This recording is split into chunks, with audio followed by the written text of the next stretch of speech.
Bonjour tout le monde, c'est la séance 39 sur ce cours Windows. On attaque la suite avec l'affichage et la saisie de données. Donc on va revoir déjà pas mal de commandes vues dans les précédentes séances, parce qu'on a déjà parlé d'affichage, parce qu'on en avait fait quand même dans l'utilisation de la ligne de commande. Bon, on va rentrer un petit peu plus dans le détail, notamment avec l'utilisation de variables. Et ensuite on abordera la saisie, puisque c'est quelque chose qui va être souvent demandé, de faire saisir des informations à l'utilisateur et de pouvoir les utiliser comme ça au niveau de nos programmes. Ça c'est la liste. Alors vous avez comme d'habitude le lien dans la description de la vidéo. Généralement je le mets là dans toutes les vidéos sur ces dernières séances vers toutes les commandes PowerShell que nous avons vues tout au long de la playlist. Et ce sont toutes les commandes. Alors on les a pas forcément toutes vues en détail, mais ce sont les commandes en tout cas que nous avons abordées au niveau du cours concernant de l'écriture au niveau de la ligne de commande. Et on va revenir sur certaines maintenant qui vont nous servir pour la suite. Je vais pouvoir vous apporter quelques informations supplémentaires. Au niveau du host, en tout cas on va commencer par celle-ci, write host. C'est la fonction qui va vous servir principalement pour écrire de l'information telle qu'elle. D'accord ? Quand on va juste vouloir afficher quelque chose, et notamment utiliser un certain formatage, ou en tout cas de la personnalisation au niveau du texte, vous allez pouvoir utiliser ce genre de commande parce qu'elle a quelques outils, en tout cas quelques arguments, quelques options intéressantes pour ce que l'on veut faire. Alors l'usage est très simple.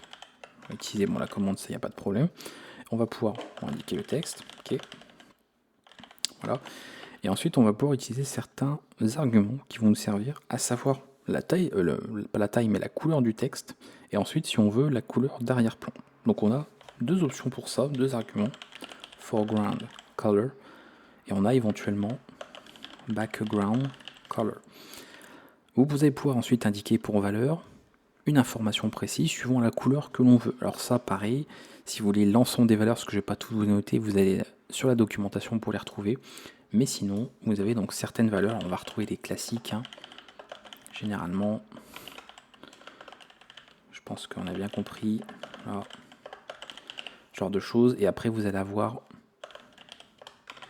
les classiques cyan, magenta, etc. Et des versions, on va dire, plus sombres. Donc, par exemple, on va retrouver dark blue, dark cyan, etc., etc. Donc on a plein de valeurs pour présenter ça. Donc là, bon, si j'affiche tel quel,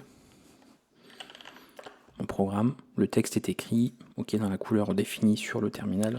Donc là, il n'y a pas de surprise ici. Je vais faire ça, je vais mettre dark cyan ici au niveau du texte.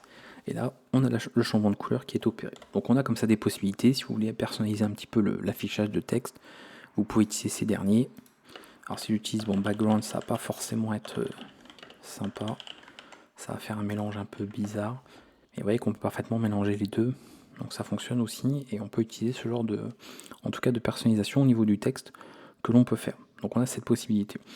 Avec WriteHost, on peut également faire d'autres choses, parce que bon là, ça veut dire que les couleurs c'est une chose, mais on peut aussi produire des informations suivant un séparateur. Donc on peut vraiment formater les données d'une certaine manière.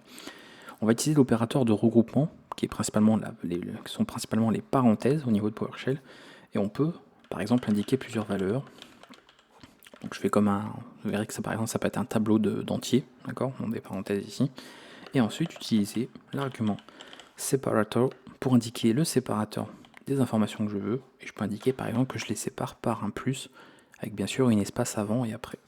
Et là, à l'affichage, vous voyez que les données sont bien séparées telles quelles. Donc c'est une possibilité, pareil, selon le formatage que vous voudriez faire, bien de savoir qu'il y a ce genre d'outil qui est disponible au niveau de cette commande. Donc WriteHost, on peut faire ce genre de petites choses, donc il peut servir ici. Voilà, donc c'est en tout cas les possibilités que nous avons. Alors ça c'est sympa pour de l'affichage tel quel, d'accord, c'est bien pratique.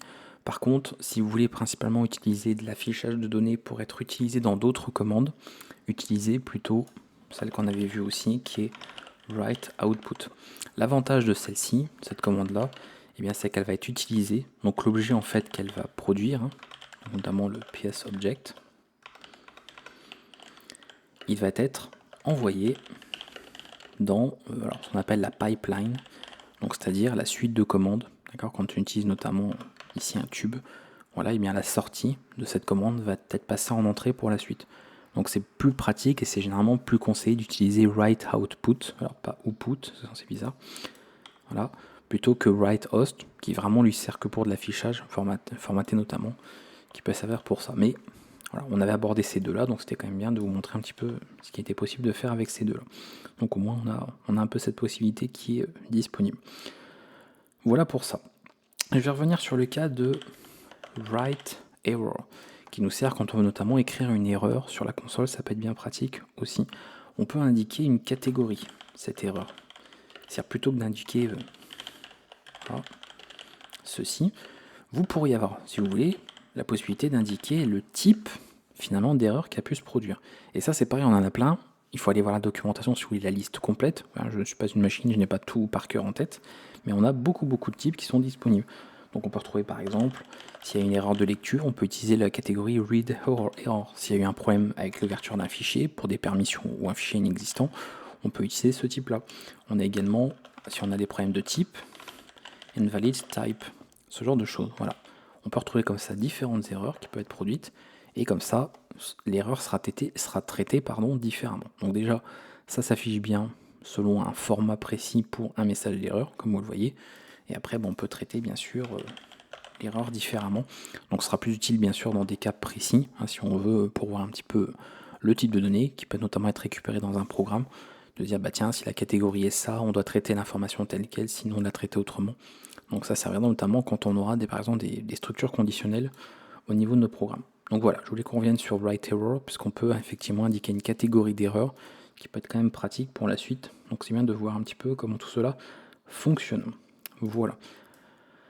Rentrons dans le vif du sujet maintenant, puisqu'on a abordé les variables précédemment. On a vu comment afficher une variable au plus simple, je rappelle. Donc, voilà, je mets le nom de la variable et ça fonctionne très bien. Mais si je veux mixer ça finalement avec du texte, d'accord? C'est par exemple afficher du texte, comment je peux faire? Sachant que dans certains langages, vous avez peut-être pu l'aborder, voir par exemple comment concaténer de la chaîne de caractères avec la valeur d'une variable. Et on va voir qu'au niveau de PowerShell, on peut avoir des comportements pas forcément attendus. Dans certains langages, on pourrait s'attendre à avoir ce genre de choses. Je vais faire par exemple ceci, le nom et on peut retrouver par exemple l'opérateur, qui généralement est un opérateur arithmétique pour faire des additions, mais qui, avec une chaîne, peut servir de concaténation, le fameux plus. Je vais l'utiliser ici, j'utilise, et là vous voyez que le caractère, pas de problème, ça fonctionne, donc avec le simple affichage, on peut réutiliser ce dernier ici. Si je l'utilise par contre, décidément je ne veux pas le mettre à chaque fois le T ici, vous voyez que là par contre on a un problème. Write output a considéré en fait ici que nous avions trois parties finalement, donc il a fait une découpe par rapport à ça, et il a considéré que le plus faisait partie ici, parce que lui il écrit tout ce qu'il y a. Donc qu'il y ait des doubles guillemets ou pas, c'est vrai que souvent on les met par convention, mais double guillemets, pas de double guillemets, lui vous voyez ça l'a pas tellement embêté. Vous voyez là il fait des mélanges bizarres, il peut changer un petit peu le comportement, mais pour autant il affiche tout ce qu'on lui donne. Donc le plus était donné dans la liste, donc il l'affiche aussi. Donc attention, vous voyez on pourrait avoir des différences de comportement par rapport à d'autres langages de programmation, à comment vous utilisez tout ça. Ça pourrait donc peut-être être un peu surprenant au niveau de la gestion de tout ça. Alors soit vous notez tel quel, comme on l'a fait tout à l'heure, voilà, on peut très bien faire ça comme ça, il n'y a pas de problème. Certaines personnes peuvent être un peu perturbées par rapport à cette notation. Je sais qu'il y a des gens qui vont préférer avoir une fonction pour indiquer que oui, je veux afficher, parce que c'est vrai que là, on voit que c'est décrit direct, mais rien ne nous dit forcément que oui, ça va être affiché en console. Moi personnellement, je préfère quand les choses sont explicites, donc je vais préférer avoir véritablement la fonction qui est appelée. Donc là, le meilleur moyen de le faire, et c'est une notation qu'on a, alors pareil, faites attention d'avoir PowerShell suffisamment à jour, c'est d'utiliser l'interpolation de chaîne, où vous mettez tout entre double guillemets. Donc ça, notamment, si vous faites du PHP, ça doit vous parler, vous écrivez votre texte, vous faites comme si ici c'était la valeur de la variable qui était à la place de son identificateur, et là, pas de problème, ça fonctionne. Donc très important. Voilà. On fait cette notation, et comme ça on se prend pas la tête, c'est je trouve ce qu'il y a de plus simple à écrire. Attention aussi au niveau du comportement, au niveau des chaînes, vous avez indiqué que si on change le type de guillemets, là, et normalement votre éditeur peut-être au niveau de la coloration vous indique ce qui va se passer, tout est considéré comme du texte brut. Donc là il va littéralement afficher ce que vous lui donnez. Donc il affichera name, et c'est évidemment pas ce que nous voulions faire. Donc là on a véritablement une différence entre les simples guillemets, des doubles guillemets par rapport à ça. Alors on a d'autres possibilités de formatage, si on veut revenir avec ce qu'on avait vu tout à l'heure, notamment le plus. Donc si on fait ça comme ça, comme on a dit, on veut garder la notation concaténée entre ça c'est la chaîne et on concatène avec une variable, bien vous le notez juste entre parenthèses. Vous faites ce qu'on appelle encore une fois une opération de regroupement, opérateur de regroupement, les parenthèses, et cette fois-ci ça fonctionne à nouveau. On a plus ces retours à la ligne comme tout à l'heure qui prenaient tout en compte. Pourquoi ? Parce que simplement le regroupement va considérer tout comme étant du même type, et dans ce cas-là il ne fera pas de retour à la ligne bizarre comme on l'a vu avant, voilà comme ceci. Donc tout sera traité de la même manière. On a aussi un autre opérateur, même si on reviendra rapidement dessus, qui est l'opérateur de format ou l'opérateur de formatage. C'est-à-dire qu'on pourrait très bien faire ça, comme ça, au niveau de PowerShell. Donc je vire tout. Voilà. Donc on fait cette notation, on utilise comme un joker ou un identificateur pour dire, bon bah là, entre ces accolades, on va mettre une donnée, on va l'injecter ici, et on le fait avec l'opérateur -f, et ici on indique à quelle donnée on injecte dans cette première valeur. Alors si on en avait une autre, par exemple, quelque chose comme ça, on mettrait une autre donnée, 0, 1 ou 0, 0, bref d'autres valeurs, et qui se mettrait bien sûr dans l'ordre, donc name dans 0, other dans 1, et ainsi de suite. Donc on a cette possibilité-là, en tout cas qui existe. Voilà, donc ça fonctionne aussi. Donc c'est différentes notations comme ça, vous voyez, pour formater en tout cas le texte.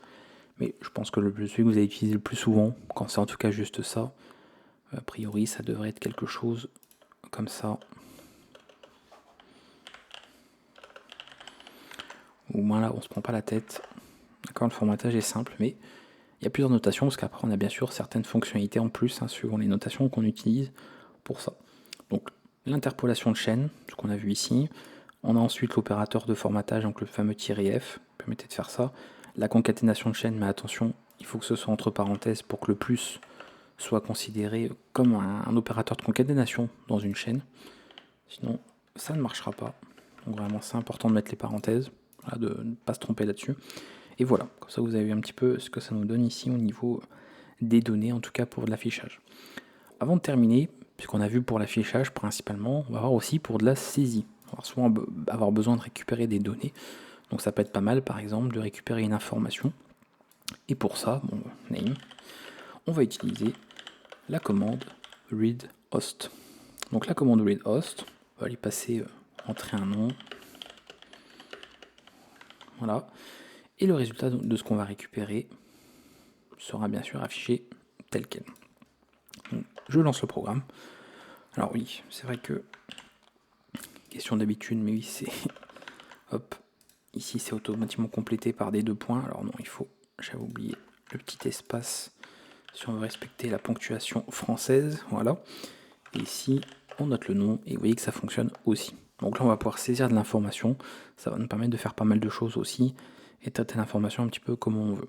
Alors, on a l'information, d'accord, qui peut être traitée sous forme de chaîne, très important. Donc pour voir un petit peu ce qu'on a, donc on récupère une chaîne de caractères par la suite. Ok. Si vous avez besoin de faire saisir une information confidentielle, on peut aussi le faire avec un paramètre. Donc soit vous avez le paramètre mask input.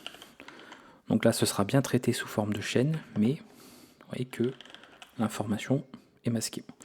Et si on veut ce qu'on appelle le type secure string, même si c'est un cas particulier, mais c'est bien de savoir que ça existe, qu'on aura sûrement l'occasion d'en parler par la suite, vous avez aussi un argument pour passer en has secure string. Au niveau du rendu, pas de différence. Par contre, ce que ça va renvoyer, oui, puisque vous voyez qu'on renvoie bien un secure string ici, là où en revanche, alors si je remets ce que j'avais tout à l'heure, voilà, mask input, on refait. Vous voyez que là, ça a bien renvoyé une chaîne, donc c'est parfaitement traité. Donc une secure string, c'est un type particulier de PowerShell, que vous avez vu, même de .NET. Donc c'est bien de savoir, si un jour vous avez besoin de manipuler, d'utiliser l'argument asSecureString. Mais si vous voulez juste afficher comme moi je le fais, donc récupérer une chaîne de caractères pour que ça fonctionne avec le reste, dans ce cas-là, il faut bien utiliser cet argument-là. Donc vous ne trompez pas entre les deux. Utilisez le bon et de ne pas mélanger les choses. En tout cas, maintenant, vous savez comment lire une information, ce qui nous servira à pas mal de moments dans nos différents programmes, pour la suite, dans les exercices d'ailleurs, pour voir un petit peu tout ça. On va s'arrêter là pour cette séance. Pareil, ça n'a pas été très très long, mais on aura fait le tour. Donc on sera revenu notamment sur quelques commandes d'affichage. On aurait été un peu plus loin sur la personnalisation de texte avec write host, l'affichage notamment avec des variables, avec write output, qui se prête très très bien à ça, et comme je l'ai dit, est plutôt conseillé, recommandé comme commande, surtout pour utiliser avec d'autres commandes par la suite. Et on a vu pour de la saisie utilisateur avec ReadHost. Comme ça, on a fait le tour vraiment des commandes qui pouvaient être intéressantes là-dessus. Dans la prochaine séance, on abordera les opérateurs. On en a vu pas mal, on va en voir d'autres aussi. Donc on va pas tous les énumérer, mais on va voir en tout cas ceux qui vont être les plus essentiels pour commencer. Il y en a d'autres bien sûr qu'on découvrira au fur et à mesure avec des fonctionnalités spécifiques. Mais on va quand même faire une vidéo sur le sujet, puisque c'est bien de savoir un peu comment les manipuler, pour ne pas être trop perdu en tout cas pour les prochaines séances qui suivront derrière. A bientôt, et si vous avez des questions sur quoi que ce soit qui a pu être expliqué ici ou même un peu avant, n'hésitez pas dans les commentaires à les poser. A bientôt pour la suite.